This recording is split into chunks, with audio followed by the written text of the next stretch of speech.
اعوذ باللہ من الشیطان الرجیم بسم اللہ الرحمن الرحیم نحمدہ و نصلی علی رسولہ الکریم اما بعد۔ محترم ناظرین اکرام، عزیز بزرگوں اور قابل قدر نوجوان دوستوں، انمول سیریز کے تحت اس مجلس میں ایک قیمتی نصیحت اسلامی لٹریچر کی روشنی میں سماعت فرمائیں۔ اپنی بیٹی کو رخصتی کے وقت حسب طاقت کچھ نواز دینے میں کوئی حرج نہیں۔ حسب طاقت نواز دینے میں کوئی حرج نہیں، مگر دونوں طرف سے غلو نہیں ہونا چاہیے کہ ماں باپ اپنی ساری توانائیاں جہیز کے اکٹھا کرنے پر لگا دیں اور لڑکے والے جہیز کو نکاح کے لیے شرط بنا دیں۔ یہ غلط ہے۔ آج کے اس افراط و تفریط نے بھی تشویشناک صورتحال اختیار کر لی ہے۔ اگر آپ اپنی بیٹی پر بہت بڑا احسان کرنا چاہتے ہیں تو اس کے دین کے مطابق تربیت کریں، اور یہ آپ کا فرض بھی ہے۔ کتنی خوشبختی کی بات ہے کہ آپ کی بیٹی یا بہن جب دہلیز سے رخصت ہو تو وہ کتاب و سنت کے زیور سے آراستہ و پیراستہ ہو،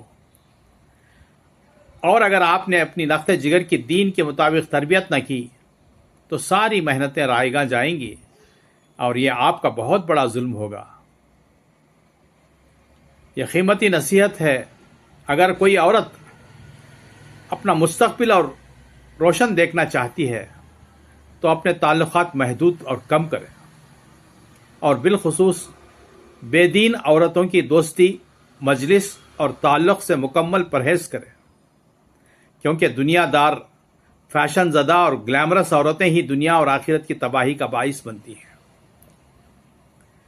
مثلا جس گھر میں عورتوں میں سنجیدگی نہ ہو، فضولیات پڑھنے والی عورت کئی گھروں کی ویرانی اور تباہی کا سبب بنتی ہے۔ اگر موقع ملے تو ایسی راہ حق سے بھٹکی ہوئی خواتین کو سمجھانا چاہیے اور اللہ کے عذاب اور اس کے پکڑ سے ڈرانا چاہیے۔ طبیعت میں سنجیدگی اور معاملات میں بہتری لانے کے لیے نیک، دیندار، خوش زبان اور شریف الطبع خواتین کے ساتھ تعلق رکھے۔ بصورت دیگر تنہائی میں ذکر و اذکار اور تلاوت قرآن کرنا بہت ہی افضل ہے۔ تنہائی میں ذکر و اذکار اور تلاوت قرآن کرنا بہت ہی افضل ہے۔ اگر آپ اپنی زندگی میں تبدیلی اور بہتری لانا چاہتی ہیں تو ایسا ضرور کیجیے۔ انشاءاللہ آپ بہت جلد زندگی کی بہار اور خاوند کا پیار حاصل کر لیں گی۔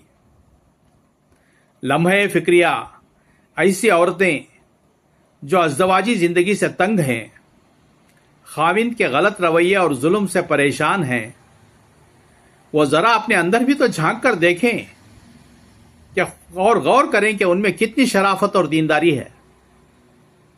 حقیقی خالق و مالک اللہ جل شانہ سے تعلق کس قدر مضبوط ہے، اللہ اور اس کے رسول کی فرما برداری اور اطاعت کا جذبہ کہاں تک ہے۔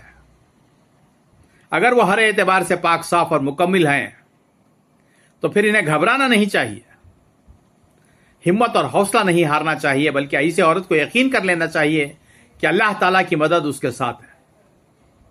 وہ کبھی بھی دیندار اور نیک ہستیوں کو ضائع نہیں کرتا، بلکہ دنیا کی تھوڑی سی آزمائش کے بدلے وہ درجات بلند فرما دیتا ہے اور سارے معاملات انشاءاللہ آسان بنا دیتا ہے۔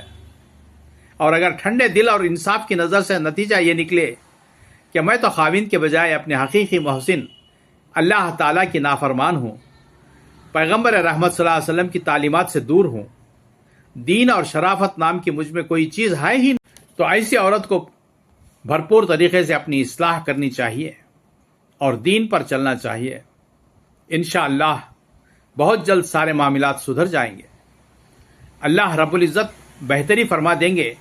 وگرنہ اچھی طرح جان لیجئے، جو عورت اپنی نافرمانیوں اور کمزوریوں پر شرمندہ ہو کر اپنی اصلاح نہیں کرتی، بلکہ موڈ، گھمنڈ اور اپنے آپ میں رہتی ہے، خاوند سے تعاون اور حسن سلوک نہیں کرتی، تو ایسی عورت کی تنگی پریشانی صرف اس کی ذاتی کمزوریوں کی وجہ سے ہے، جس کی ذمہ دار وہ خود ہے، نہ کہ کوئی دوسرا۔ یہی وہ عورت ہے جو گھر کی بربادی کا باعث بنتی ہے اور اپنی حرکتوں کی وجہ سے دنیا اور آخرت سے غائب و خاسر ہوتی ہے۔ دعا ہے کہ اللہ ہر مسلمان بہن کو مندرجہ بالا نصیحتوں پر عمل کرنے کی توفیق عطا فرمائے اور دونوں جہانوں کی عزت اور کامیابی عطا فرمائے، اور فارغ وقت میں پریشان اور مایوس ہونے کے بجائے تلاوت قرآن کی سعادت سے نوازے اور زندگی کا نور و سرور عطا فرمائے۔ آمین ثم آمین۔